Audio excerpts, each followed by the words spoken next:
thought we would see a race like what we saw actually Saturday night, because I'm opening this on Monday, but that was possibly, without question, the greatest NextGen race so far ever at the traditional Daytona or Talladega. Those two tracks. Atlanta, it's its own breed, but that was a phenomenal race with a phenomenal finish. What's up, everyone? My name is Jed. Welcome back to episode of MDK Racing. Victor Step, hope you're having a wonderful day. The regular season has completed. The playoff field is set. Playoff dreams have been crushed. Surprises are hopeful. A lot of stuff to talk about. Let's jump into it. Let's start off, of course, the finish. 13 laps ago, Joe Logano got spun off of turn number 4, got loose, and then got a little help again from Eric Jones on the outside lane. But that set up an 8-lap shootout, a sprint to the finish. On the front row, you had Eric Jones and Justin Haley, both former Daytona winners, both winless in 2025, both looking to win their way into the playoffs. Row 2, you had the Hendrick drivers of Chase Elliott and Kyle Larson. Among them were more drivers looking for their first career wins, RFK drivers Ryan Preece and Chris Buescher, and also Michael McDowell and Ty Gibbs also in the top 10 looking for their first win of 2025. But this race really had it all. We saw battles for the lead, we saw side by side, we saw drivers able to make runs, some good pit strategy going on. But really, when that 8-lap shootout happens, where we started to really see that Daytona of old in the Gen 6 era come to life. With 6 laps ago, that's when we saw really chaos start to unravel there. Eric Jones got kicked out to the curb, and all of a sudden you had Ryan Preece jump to the outside lane. But the problem is that he ditched his teammate Chris Buescher, and on the outside, he had 2 drivers that you knew damn well weren't going to help him for squat, Kyle Larson and Chase Elliott, because knowing that, hey, if we push Ryan Preece to the win, that means Alex Bowman is out of the playoffs. So you knew for a fact they weren't going to help Ryan Preece. And then not too long after, coming to the start-finish line, boop, they kicked him out, sent him to the middle into the sucker hole. Out goes Ryan Preece. And Ryan Preece was mad, was a bit furious, frustrated with Larson for that move. And I understand his frustration, but that's all on Ryan Preece. I mean, yeah, Monday morning quarterback, looking back on it, I could have made it a different decision to not ditch Chris Buescher, not be a bit too impatient. But, I mean, that was his decision. I mean, he decided to take that chance when we all knew more likely it was not going to work out well. But then because of Larson and Elliott making that move to the outside lane to send Ryan Preece into the sucker hole, that in a way kind of created that third lane way up on the outside, which you have to understand, this is the next gen. You really can't make a 3-wide lane work in the next gen era at Daytona Talladega unless you're not going full throttle. Once you go full throttle, it's gridlock, 2x2 gridlock. But that third lane started to form, and leading it was Cole Custer, who was outside the top 30 in points entering this race. He jumps to the lead and takes the lead on the final lap. But then desperation comes into play. Cole Custer, not clear from Justin Haley, tries to make a move, goes way down below, borderline to the inside lane, and look who's there, standing, waiting in the wings. That black and gold 12 of Ryan Blaney shoots to the outside lane, did not make any sudden movements, was able to hold off a hungry, desperate pack of cars, and a thrilling 4-wide finish at the line for Blaney to take home his second career win of 2025, and I believe his 5th win in the super speedways of Daytona or Talladega, and his second win at Daytona. And also, huge win, not only for Ryan Blaney in terms of momentum, but also in terms of the regular season standings. He now jumps up 3 spots to second in points, taking home an additional 10 playoff points to his name. So it was a fantastic win, a much needed win for Ryan Blaney and that 12 team. Also, another cool thing, of the 5 wins that Ryan Blaney has won on the super speedways, 4 of them have been in a photo finish. I don't know, what is it with Blaney and always winning at Talladega or Daytona in thrilling fashion? Always somehow manages to do that. I mean, it's crazy when you look at this top 5. I mean, Ryan Blaney first, but look from 2nd to 5th. Daniel Suarez in 2nd, just barely. He had a really good card today, but he doesn't have a ride. He doesn't know what he's gonna do next year. Him getting this win would have given him even more of a reason to maybe have a seat for the Cup Series next year. In 3rd place, Justin Haley, who has been rumored for a while now and I should say been rumored, it has been confirmed that he is on the hot seat. He could be out of that 7 ride in 2026. Finishes in 3rd. Oh, so close. He had the lead on the final lap. In 4th place, Cole Custer. I mean, with Haas Factory Team, what they went through with the closure Stewart Haas Racing, he's outside the top 30 points. This would have been a much needed boost for him. Ends up 4th, and then 5th, Eric Jones with that iconic STP colors, trying to go back to victory lane for the 2nd time at Daytona. Get Legacy Motor Club back into the winning column. I mean, this was a fantastic finish, and it was also kind of like I said, Ryan Blaney like holding up a hungry, desperate pack of cars because it did seem as though that it was setting up to be a first-time winner, that we were going to get a 15th different winner of 2025. And that would have been heartbreak for Alex Bowman because Bowman was heading into this race as a final driver that head onto that playoff spot. There was a point in time that the 48 did seem to breathe new life after an incident between Tyler Reddick and Todd Gillen where Reddick actually hit the inside wall, suffered a good amount of damage to his front nose of his car. There was a good possibility that even Tyler Reddick could have been out of the playoffs. But then the big one happened. Bubba Wallace, Joey Logano, Kyle Busch, the two made contact. Bubba Wallace kind of squeezed on, came out a little bit, did get a little touch from the back end from Kyle Larson. That kind of sent everything into a mess. Bubba spins, comes back up the racetrack, slams into Austin Cindric, creates this huge multi-car accident involving Alex Bowman, and Bowman was out of the race. So by the end of stage one,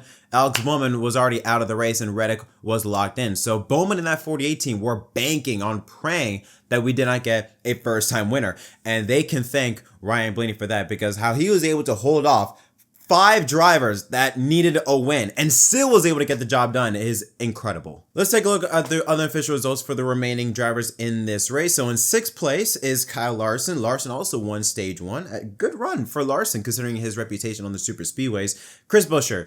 Oh man, tough break for him in 7th. I mean, RFK Racing as a whole, Buescher was always there. Ryan Preece for the situation that he was in. I mean, they don't have a confirmed third charter for 2026. I mean, they leased it for, I believe, Rick Ware Racing for this year. So they entered this season not on any confirmed long-term plans, but still, I think, made the most of it. Preece was up front, leading laps. He did get some very solid finishes, was always in the hunt for the playoffs. And Brad Keselowski, after a horrendous start, the summer came along, started to build some momentum, started to get some good runs, but unfortunately was unable to get the job done. 8th is Ty Gibbs, kind of similar to Brad Keselowski. Once the summer came around, that 54 team started to get faster and faster, more consistently up front, but again, was unable to get the job done. Out of the playoffs, he is. 9th is Josh Berry, and around the top 10 is Chase Elliott. Then some notables, you see Michael McDowell in 12th, Bell 13th, Ryan Preece in 14th, Shane Van Gisbergen in 16th. SVG also led some laps. He showed some good pace here tonight. You see Brad Keselowski there back in the 18th position. William Byron, he already locked up the regular season title, had to do that pass through, was able to rebound, lead some laps, was able to show some speed up front in 19th. And Cody Ware also had a very fast car. He also led some laps. I mean, in a weird way, the drivers that showed the most speed were drivers that weren't in contention for the playoffs based off of points. They needed to win. The only driver that really showed any speed that was already in the playoffs was Joey Logano. He tied with Ryan Blaney for, I believe, 27 laps. Ryan Blaney was there, but really came to life right at the very end. But it was Logano that was always up front and doing whatever Joey Logano wants up front, do whatever he can to stay up front. But other than that, it was your Cody Wares, your Justin Haley's, your Daniel Suarez's, those drivers like that needed a win in order to advance into the playoffs that showed the most speed or showed the most pace up front tonight. And then all the drivers that were caught up in accidents: Tyler Reddick, 21st, Briscoe, 23rd, Denny Hamlin, 25th, Logano with that spin with 13 to go, settles for 27th. Then you see Kyle Busch in 33rd place. I mean, I had Kyle Busch winning this race. I thought Kyle Busch would have had a chance and ultimately never really had the opportunity to really show anything when he was caught up in that crash with Bubba Wallace and all those other drivers. Carson Hocevar 34th after he blew an engine in this race. Ricky Stenhouse Jr., Alex Bowman, Bubba Wallace himself in 37th, Noah Gragson, Austin Cindric, and Riley Herbst rounds up the 40-car lineup. So here's a look at your playoff grid for 2025 entering the first race at Darlington this Sunday. Larson and Byron tied for the biggest cutoff at plus 26. Denny Hamlin in third, plus 23. And Blaney, plus 20. Bell at plus 17, SVG with those 4 wins, plus 16 above the cut line. Elliott plus 7, Briscoe plus 4, and then Wallace and Cindric tied at plus 2 apiece. And Chastain and Logano both round out the 12-car drivers that are currently in on points, sitting at plus 1. Barry, their first one out, at minus 1. Reddick also minus 1. Dillon minus 2. And Alex Bowman brings up the rear, minus 5 below the cut line. So, yeah, again, like I said, my thoughts on this race. I mean, this was absolutely amazing race. It reminded me a little bit of 2013 to 2018 Gen 6 racing. shows that, listen, we still need work to do. By no means is the next gen like, oh, we're good, we're satisfied. No. Still need some work to do with this next gen car. But the thing is, I think what we've seen the last 2 weeks, what we saw at Daytona and what we saw at Richmond last Saturday, is the ceiling for the next gen is super high. I mean, the ceiling for the next gen, there's so much potential for this car. We just need to make some adjustments. We did a great start at with Goodyear, what they did with the tire at Richmond. All right, maybe we can do some other things, maybe do something with horsepower or some other changes that could really get it back to the way it was. And they look at the super speedways. Granted, I don't think NASCAR really changed anything, but one thing did change is the track. Daytona is getting older and older.